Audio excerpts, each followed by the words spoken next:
গোপাল। ঠিকানা? কৃষ্ণনগর। বয়স? পাশের ঘরে যিনি আছেন তিনি তো মহাদেব নাকি? হ্যাঁ, তাতে কি হলো? শোনো, শিব ঠাকুর আমায় দিব্যি চেনেন, এত কিছু লেখার তো কোনো দরকার নেই। চুপ কর তুই, যা বলছি পস্তাপস্তি জবাব দে। বল, বয়স কত? ওই হবে 30 কি 50। 30 কি 50? যা হোক, কি দরকার? কিছুই নয়, একবার শুধু পেন নাম করে চলে যাব। যা বেটা, যা পাশের ঘরে চলে যা, বাবাকে বেশি বিরক্ত করিস না। আয় আয়, তোর জন্যই অপেক্ষা করছিলাম আসন পেতে। আচ্ছা মহাদেব, আপনার হঠাৎ এরকম উদ্ভট খেয়াল হলো কেন? আর চোখটাই বা বেঁধে রেখেছেন কেন? দাঁড়া দাঁড়া, সব বলবো। আগে ব্রহ্মার সঙ্গে হটলাইনে একটু কথা বলে নি। হ্যালো ব্রহ্মা। মহাদেব ব্রহ্মা দাদুর সঙ্গে সুতো ফোনে কথা বলছে, ব্যাপারটা কিরকম আজগুবি বলে মনে হচ্ছে না? হ্যাঁ, গোপাল বাবুর বয়স কত বললে? 30? হ্যাঁ, 40? কত? 50? গোপাল বাবু ব্রহ্মা দাদুর কাছ থেকে আমার বয়স জানতে চাইছে। সেই মেলা থেকেই বুঝতে পেরেছি লোক সুবিধের নয়। ভালো করে দেখতে হচ্ছে। কি সমস্যা? না না, বুঝতে পারছি না, সিগন্যালে গন্ডগোল করছে। জোরে বলো। হ্যালো ব্রহ্মা। ব্রহ্মা, হ্যালো। হ্যাঁ, জোরে বলো। ও আচ্ছা, এই তাহলে স্বর্গ, আর ওই হলো কিনা ব্রহ্মা দাদু। আচ্ছা, তুমি ছবল দিয়ে সবার কপালের লিখন বলে দাও ছবলানন্দ, কিন্তু এইবার তোমার কপালের লিখন খণ্ডাবে কে? আয় গোপাল, আয় আয়, কাছে আয়, কাছে আয়। কি হলো? আয়।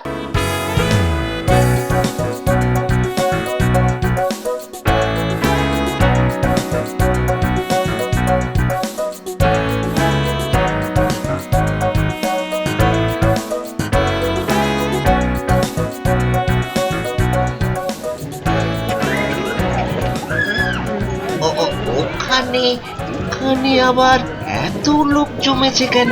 নতুন কোনো মিষ্টির দোকান খুললো নাকি? যাই তো, যাই একবার দেখি, গিয়ে দেখি। এই যে দাদা, শুনছেন? আপনারা সবাই এখানে দাঁড়িয়ে আছেন কেন? কোনো ওই খাওয়া দাওয়ার ব্যাপারও আছে বুঝি? আরে না না, স্বয়ং ভোলানাথ আমাদের দুঃখ দূর করতে মর্তে এসেছেন ছবলানন্দ বাবার রূপ নিয়ে। বলেন কি? তবে আর বলছি কি, উনি চোখে না দেখেই শুধু স্বর্গের দেবতাদের সাথে কথা বলে সবার ইহকাল পরকাল সব ঝরঝর করে বলে দিচ্ছেন। তারপর ওনার হাত দিয়ে একটা ছবল দিচ্ছেন, ফুস, দু একটা তাবিজ কবজও দিচ্ছেন। ব্যাস, সবার সব সমস্যার সহজ সমাধান হয়ে যাচ্ছে। ওনার আশীর্বাদ পেতে হলে দিতে হচ্ছে মাত্র 1 টাকা, বুঝেছো? তাই নাকি? বাহ, এ তো অলৌকিক ব্যাপার গো। ভালো ভালো, খুব ভালো, খুব ভালো। মাত্র 1 টাকা দিয়ে এই ভোলা ময়রা যদি ভোলানাথের মানে ওই বাবা ছবলানন্দের আশীর্বাদ আর তাবিজ পেয়ে যায়, তাহলে এবার ওই মিষ্টির কাটতি বেশ ভালোই হবে। হ্যাঁ, আমিও দাঁড়িয়ে পড়ি। হ্যাঁ, দাঁড়িয়ে পড়ি।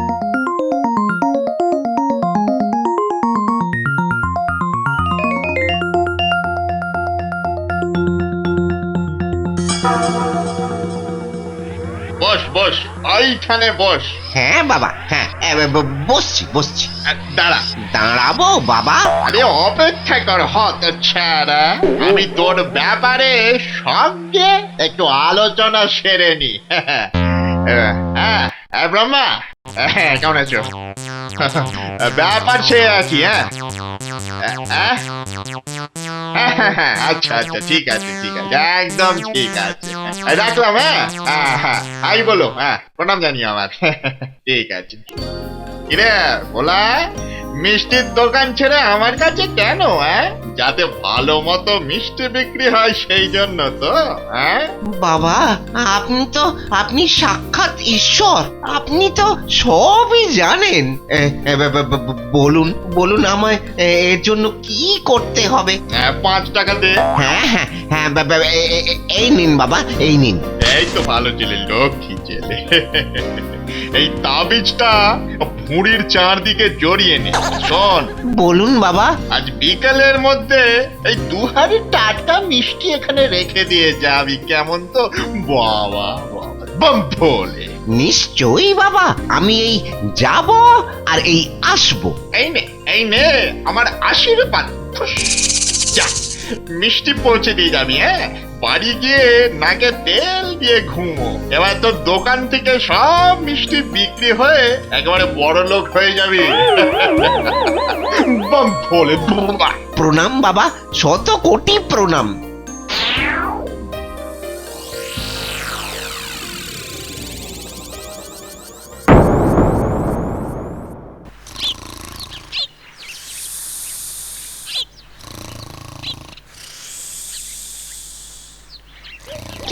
কি গো ওঠো, শুনছো? আহ, আহ, আহ, কি কি হয়েছে? কি হয়েছে?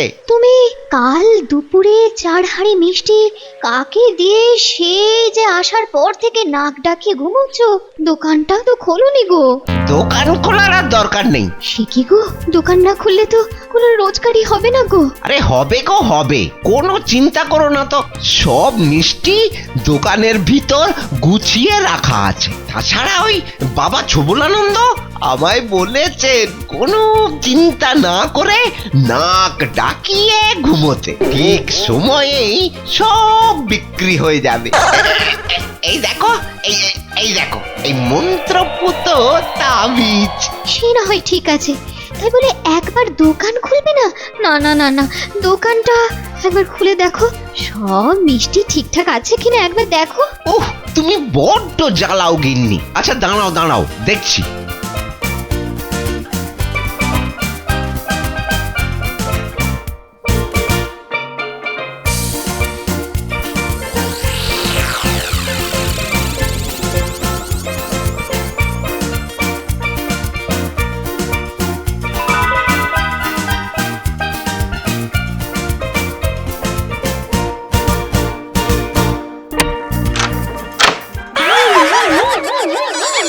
এ কি?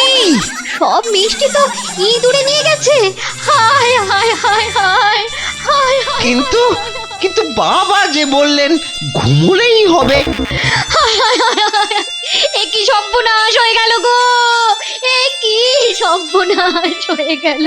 আমি আমি কালই বাবার কাছে গিয়ে সব জানতে চাইবো, কেন এমন হলো।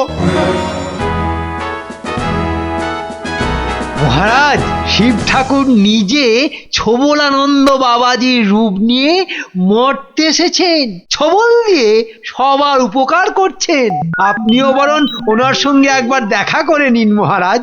হ্যাঁ, এই খবর আমিও শুনেছি। হ্যাঁ, অবশ্যই আমি ওনার সাথে দেখা করব। কি গোপাল, তুমিও যাবে নাকি? ওহ, আবার একটা ঠকবাজ জুটেছে মনে হচ্ছে।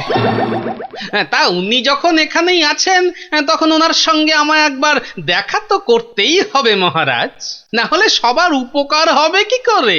সবার ছেড়ে নিজের কথা ভাবো গোপাল, ও কাজ আমি আগেই সেরে এসেছি।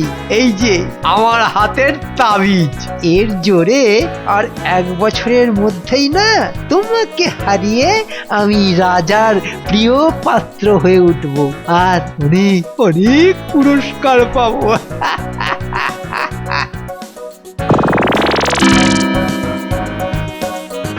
50 টাকা দাও মন্ত্রী, তোমার সব ইচ্ছাই পূর্ণ হবে। এই নিন বাবা। তথাস্তু। এই নাও তাবিজ, আর এই আমার ছবল।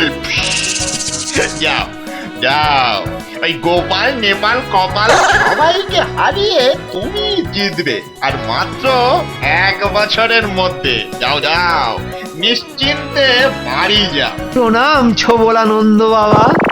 তুই কি কিছু ভাবছো নাকি মন্ত্রী? কই না তো। হ্যাঁ ভাবছি আমিও আপনার সাথে যাব। কাল সকাল সকাল একবার আমি একাই আগে গিয়ে কলির শিব ঠাকুরের সঙ্গে বোঝাপড়াটা সেরে আসবো। হ্যাঁ,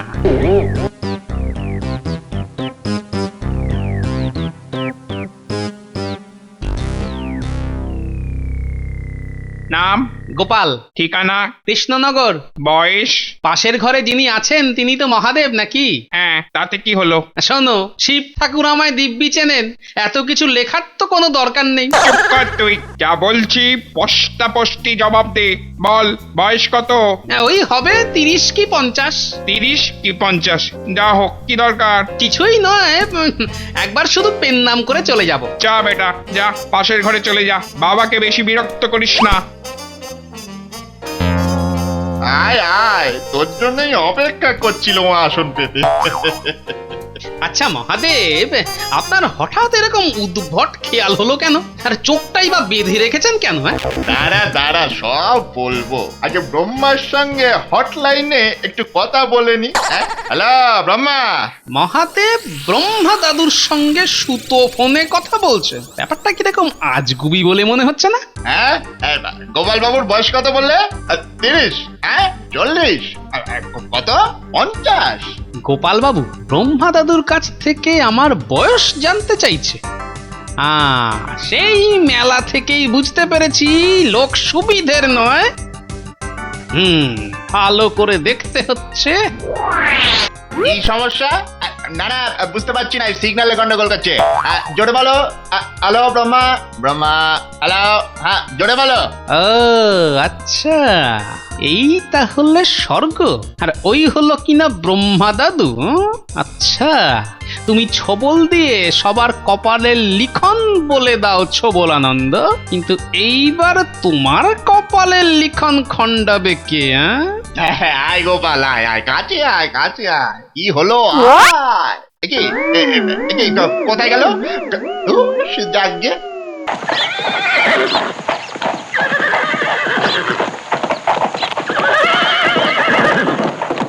আমি মহারাজ কৃষ্ণচন্দ্রের দূত। আরে এসো এসো।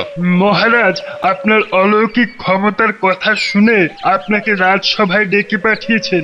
বলেছেন ওনার সমস্যার সমাধান করে দিতে পারলে আপনাকে 1000 স্বর্ণমুদ্রা পুরস্কার দেবেন। আপনি আজই একবার রাজসভায় আসুন। 1000 স্বর্ণ মুদ্রা? অবশ্যই যাব, অবশ্যই যাব। তুমি গিয়ে মহারাজকে বলে দাও আমরা একটু বাদেই আসছি। ঠিক আছে।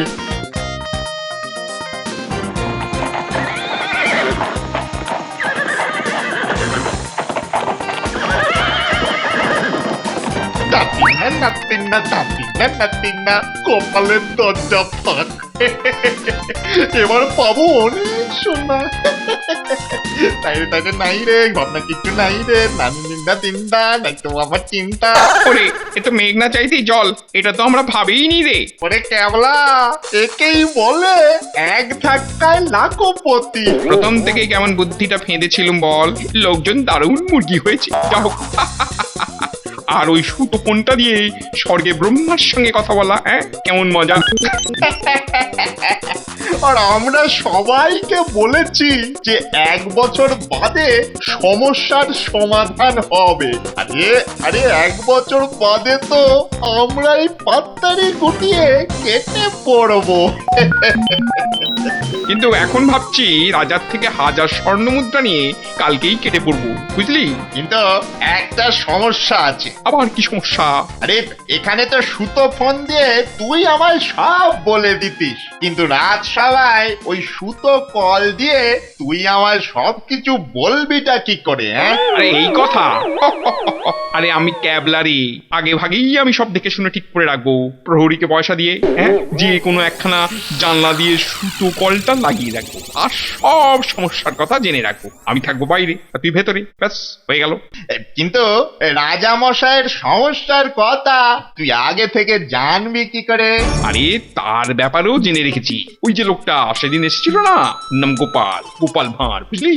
ও হলো রাজার খুব প্রিয় লোক। রাজার সব সমস্যার কথা ও নিশ্চয়ই জানবে। ওটাকে পটিয়ে আগে থেকে সব কিছু আমি জেনে নেবো, বুঝেছিস? তোর ঘটে কি বুদ্ধি রে!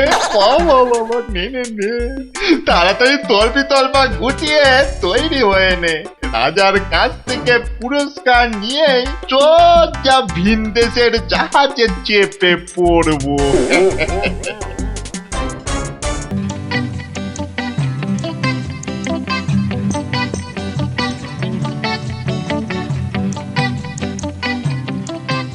প্রণাম প্রণাম মহারাজ। ছি ছি ছি ছি ছি, এ কি বলছেন ছবলানন্দ বাবা? আপনি হলেন দেবতুল্য। শুনেছি আপনি স্বয়ং মহাদেব। আমি তো আপনাকে প্রণাম জানাবো বাবা। আপনি বসুন বসুন। আমার আশীর্বাদ আপনার সঙ্গে সব সময় থাকবে মহারাজ। আমি একশো বলেই আপনাকে ছবি, মানে আপনার সমস্ত সমস্যাকে ছবি করে দেব মহারাজ। না না, মানে সমস্যা ঠিক আমার নয়, মানে আমার ওই ভাঁড়ের। হয়েছে কি, তার নাতনির বড় কঠিন অসুখ করেছে। আপনি আপনি দয়া করে তাকে বাঁচান, আর আমার কাছ থেকে 1000 স্বর্ণমুদ্রা নিয়ে যান প্রভু। সেরেছে। জানি জানি মহারাজ, তাই হবে। তাকে ডাকুন তবে। আপনার যেমন মর্জি প্রভু। গোপাল, ও গোপাল! বেটা গোপাল ভাঁড়ের নাতনির অসুখ সারানোর জন্য রাজামশাই আমাদের ডেকেছেন, আর এর মধ্যেই আমি বেটা ভাঁড়কে পটিয়ে সব জেনে নিয়েছি। বস্তার ভিতরে ওর নাতনি রয়েছে। নাতনির নাম আবার কমলা দেবী, বয়স 7 বছর, পাঠশালায় ক্লাস 2-তে পড়ে। এবার ছবলটা ফোন করলেই সব বলে দেবো। হ্যাঁ, তারপরেই পুরস্কার। উপযুক্ত পুরস্কারই তোরা পাবি। সবুর কর। গোপাল, আরে কোথায় তুমি? ও গোপাল! আচ্ছা মহারাজ, তবে আমি স্বর্গে ব্রহ্মার সঙ্গে একটু কথাবার্তা সেরে নিই। হ্যাঁ হ্যাঁ, নিশ্চয়ই নিশ্চয়ই। ওই তো গোপালও এসে গেছে। এই আমার নাতনি। নিন, আপনি স্বর্গে কথা সেরে নিন ছোবলা বাবা। Hello hello Brahma. হ্যাঁ, সব জেনেছি। মন দিয়ে শোন। গোপালের নাতনির নাম কমলা দেবী, বয়স 11। আর আরে Brahma, Brahma hello hello Brahma, Brahma hello. এই রে, স্বর্গের সাথে বোধহয় আপনার যোগাযোগ বিচ্ছিন্ন হয়ে গেছে, তাই না ছোবলা বাবা? হ্যাঁ ওরকম একটু মাঝে মধ্যে হয়। স্বর্গ অনেক তো, তাই একটু হয়ে যায়। তাহলে ছবল আনন্দ বাবা, গোপালের সমস্যা এইবার আপনি দূর করুন। আপনার অলৌকিক ক্ষমতা আমাদের একটু দেখান। হ্যাঁ হ্যাঁ হ্যাঁ মহারাজ। কিরে গোপাল, তোর নাতনির নাম তো কমলা দেবী, তাই না? হ্যাঁ, ঠিকই বলেছেন বাবা। তার বয়স 11 বছর, হ্যাঁ ঠিক কিনা? এটাও ঠিক ছোবলা বাবা। তারপর বলুন বলুন বলুন তো, ও কোন ক্লাসে পড়ে? হ্যাঁ, তুই আমার পরীক্ষা করতে চাইছিস অধম মানব? জানিস আমি এমন করলে তোকে এমন অভিশাপ দিতে পারি যে তোর। ক্ষমা করবেন ছোবলা বাবা। ওই তো আপনার ল্যাংবট ক্যাবলা দাদাও এসে গেছে দেখছি। ব্রহ্মার দরকার নেই, ও শিবেই কাজ হবে। আসুন আসুন ক্যাবলা দাদা। নিন ছোবলা বাবা, এবার ছোবল দিয়ে আমার নাতনিটাকে ভালো করে দিন দেখি। হ্যাঁ হ্যাঁ, এই দিলাম ছবল।